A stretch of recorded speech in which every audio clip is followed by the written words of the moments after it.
Final passage की तरफ 4 passage हम एक करना है जो इंपॉर्टेंट पैसेज पर कराऊंगा।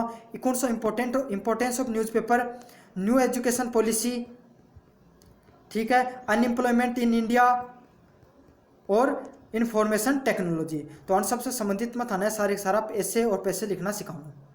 सबसे पहला पैसे ऐसे कौन से किस पे लिखना, पैसे किस पे लिखना है, इंपॉर्टेंस ऑफ न्यूज़पेपर, मतलब न्यूज़पेपर को महत्व क्या है। Why do we anxious about for the postman, तो सभी व्यक्ति ही व पोस्टमैन के लिए क्यों वेट करी ही। The answer that he give the news about our friends and relative, तो क्या है कि जो पोस्टमैन है वो हमेशा अपने क्या करे, अपना जो दोस्त ही या रिलेटिव उनके बारे में क्या सूचना दे है। तो we want to know how they are, और हम सब लोग यही जानना चाहते हैं कि वो कैसे हैं। Similar newspaper give us information about anything happening in our the part of the country और द वर्ल्ड, तो इसी प्रकार से न्यूज़पेपर है वो हमें क्या देता है, जानकारी देता है, सूचना देता है कि आसपास के हमारे इस देश दुनिया में क्या हो रहा है।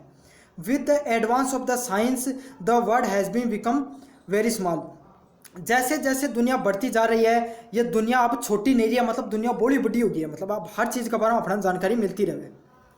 One country is linked with the another in various ways, एक देश है वो दूसरा देश से अलग अलग प्रकार से जुड़े रहे। We go to our higher studies in other countries, हम सब लोग है ना दूसरे देशों में जाते हैं किसके लिए, पढ़ाई करने के लिए। We go for the foreign country for treatment, हम दूसरे देश जाते हैं अपना इलाज करवाने के लिए, पढ़ाई करने के लिए। We trade with the countries of the world, हम अलग अलग देशों के साथ क्या करते हैं, ट्रेड भी करते हैं, मतलब व्यापार भी करते हैं। Today what happen in one part of the world effect the others, जो किसी एक देश में होने वाली चीज़ दूसरे देश को भी हमेशा क्या करती है, इफेक्ट करती है। ए newspaper is useful in many ways, तो एक अखबार है वो सभी व्यक्तियों के अलग अलग प्रकार से क्या कर सकता है, बहुत मददगार सिद्ध हो सकता है। It covers a variety of subject such as art, science, literature and what not, तो जो न्यूज़पेपर है वो अपने अलग अलग चीज़ों में क्या बहुत ज़्यादा मददगार सिद्ध होता है, जैसे कि किस आर्ट के बारे में, कला के बारे में, साइंस और लिटरेचर के बारे में, साहित्य के बारे में आपको जानकारी जानने के लिए। The news of game and sports is also there, और वहाँ पर हमें गेम की, स्पोर्ट्स की, न्यूज़ की, इन सब की चीज़ें भी क्या इन्फॉर्मेशन मिलती रहती है। Advertisement appearing in the newspaper promote sales, जो एडवर्टाइजमेंट है ना न्यूज़पेपर के अंदर दिखाए जाते हैं वो क्या करते हैं, सेल, कोई भी जो बिजनेस है उसको आगे बढ़ाने में बहुत मददगार सिद्ध होते हैं, इसलिए सभी चीज़ें क्या है, बहुत सही हैं। अगला प्रश्न है न्यू एजुकेशन पॉलिसी, तो भारत के अंदर जो न्यू एजुकेशन पॉलिसी लाई गई थी भारत सरकार के द्वारा, है ना, नई शिक्षा नीति, तो वो पर ऐसे लिखना था, यो भी बहुत महत्वपूर्ण ऐसे है।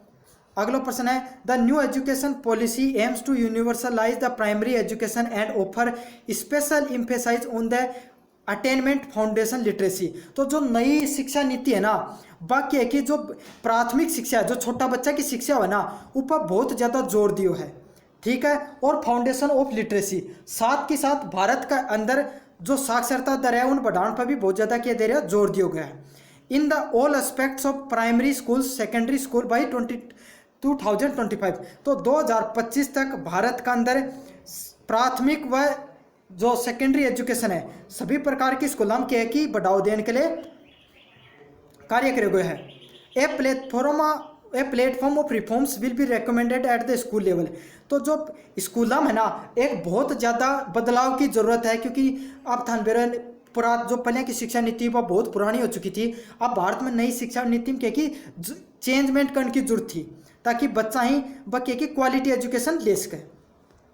It will transform the school curriculum, अब यो क्या हो गया, नई एजुकेशन पॉलिसी में क्या कर दिया गया है, जो पहले क्या कर तो 10+2 एजुकेशन होया करती भारत के अंदर, मतलब 10th तक अपा सब पढ़ता, सब बच्चा समान स्ट्रीम पढ़ता, लेकिन 11th और 12th में अपा जब एडवांस लेवल में जाता तो सब बच्चा कोई आर्ट ले लेते, कोई साइंस ले लेते, कोई कॉमर्स ले लेते या कोई और कोई स्ट्रीम ले लेते।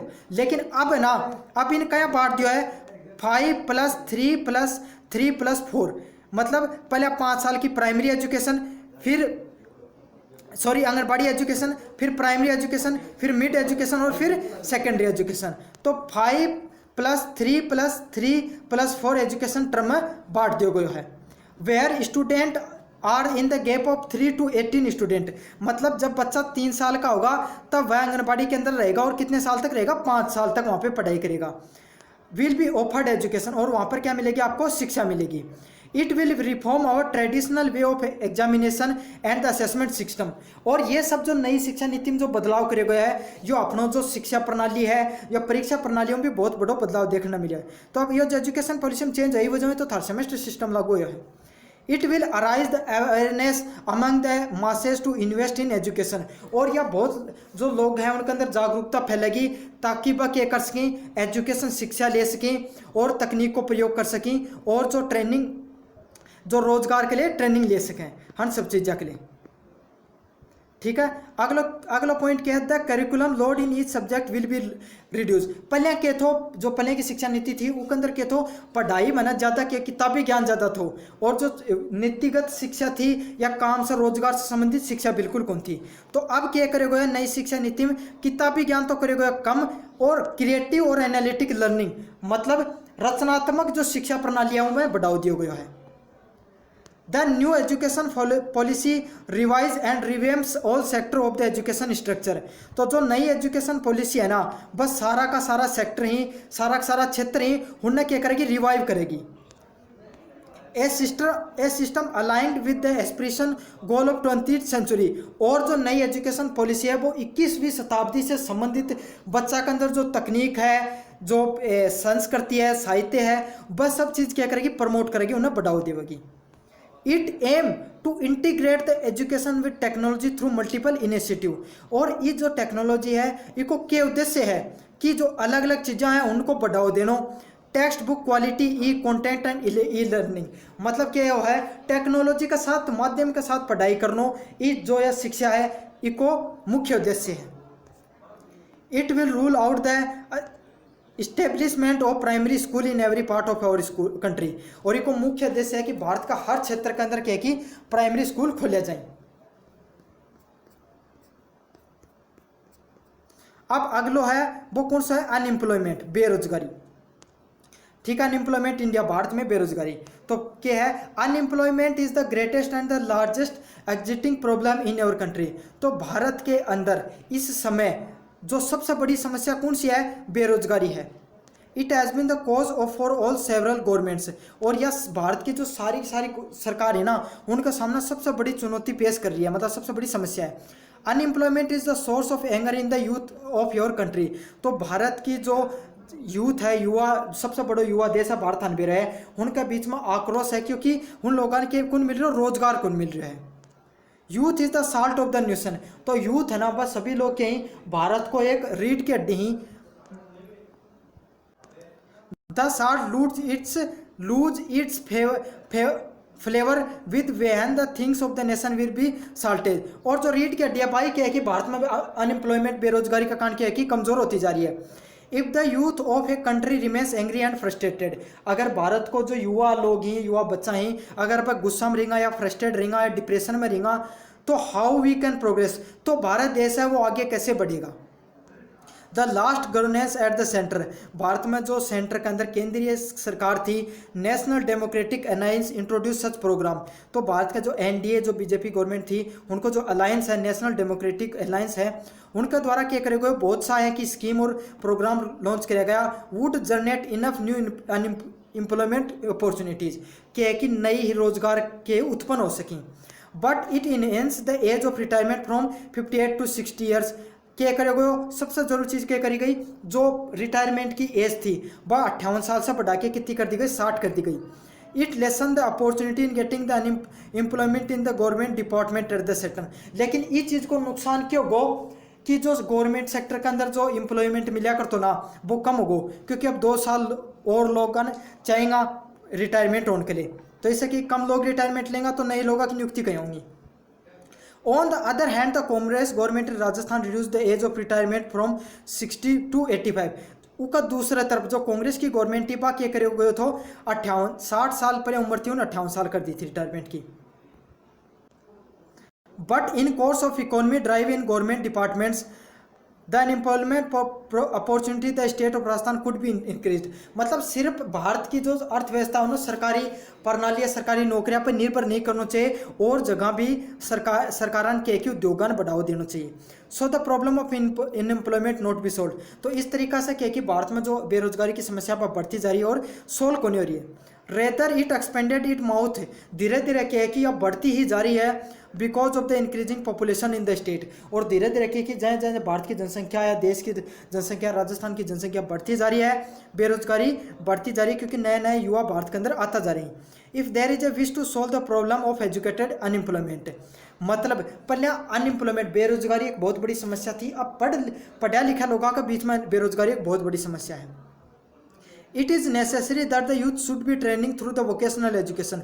तो यह बहुत ज़रूरी है कि जो भारत को युवा है वो खुद ने अलग अलग प्रकार का ट्रेनिंग प्रोग्रामों के थ्रू क्या करे, खुद ने शिक्षित करे और स्किल और ट्रेड और प्रोफेशन के अंदर खुद ने स्किल्ड करे, मतलब अलग अलग प्रकार का ट्रेडा के अंदर खुद ने क्या करे स्किल्ड हुआ है, नॉलेज ले उन चीज़ों का बारे में। More professional for the self employment, और कोशिश करे आत्मनिर्भर होने की। Can be created providing the financial help to set up their own internship. और यह चीज़ कद उसका है जब हुन बच्चा ने के प्रोवाइड कराया जा, पैसा प्रोवाइड कराया जाए, लोन प्रोवाइड कराया जा। तो यह है बेरोजगारी के ऊपर संपूर्ण बता दियो है। अब लास्ट में बढ़ांगा information technology. The present age is an age of communication, मतलब आधुनिक the present age is an age of communication and information. तो वर्तमान समय है वो भारत के अंदर क्या को है, मतलब इंफॉर्मेशन सूचना व प्रौद्योगिकी को है। इट इज़ नॉट एग्जिग्रेटेड, और यह चीज़ बढ़ा चढ़ा के पेश नहीं करी जा रही है बल्कि वास्तविकता में है। इट इज़ ए फैक्ट, जो कि एक वास्तविकता है। The comfortable world has shrunk to a small area. जो बहुत बड़ो विश्व हो ना, अब वो क्या इंटरनेट या टेक्नोलॉजी की वजह से एक छोटो सो गो है, छोटो सो को अर्थ उनको नहीं छोटो गो है, मतलब यह है कि आप हर चीज़ बारे में नॉलेज ले कहाँ, which has become a very large comfortable and possible travel through. अब क्या वो हर जगह तक हर व्यक्ति की पहुँच होगी है। There are a number of media to communicate with one each other. और अब क्या है कि हर क्षेत्र में क्योंकि मीडिया सूचना है वह हर व्यक्ति का क्या कि पहुँच जाओ है कहीं ना कुछ माध्यम से, चाहे सोशल मीडिया का हो चाहे इंटरनेट का कोई भी ना माध्यम। But one of the latest media is our internet facility. But सारी जो मीडिया का माध्यम है उनमें से जो नयो तकनीक है वह कौन से इंटरनेट है। Under this facility dealing made anywhere in the world has a local calls. और इस चीज़ का थ्रू क्या है कि आप हर देश विदेश की कठे भी जानकारी है वह एक सेकंड में प्राप्त कर सका। Most of our people present anywhere in the world, चाहे कोई भी व्यक्ति कठे भी रहो। Computer also useful in the dimension of the information. जो कंप्यूटर हैं वह बहुत ज़्यादा मददगार सिद्ध हुए हैं सूचना का माध्यम से। Even when any programme is taking place in any corner of the world, कोई भी प्रोग्राम है चाहे कट्ठे भी हो रहे हो वो का बारे में आप जानकारी लेस कहाँ। It can be simultaneously be enjoy by the person in the drawing room. और वो व्यक्ति बैठे बैठे हो चाहे कोई लंदन में कोई चीज़ हो रही हो बापा अपने देश में घर या एक डाइनिंग रूम में बैठ के भी बात चीज़ देख कहाँ।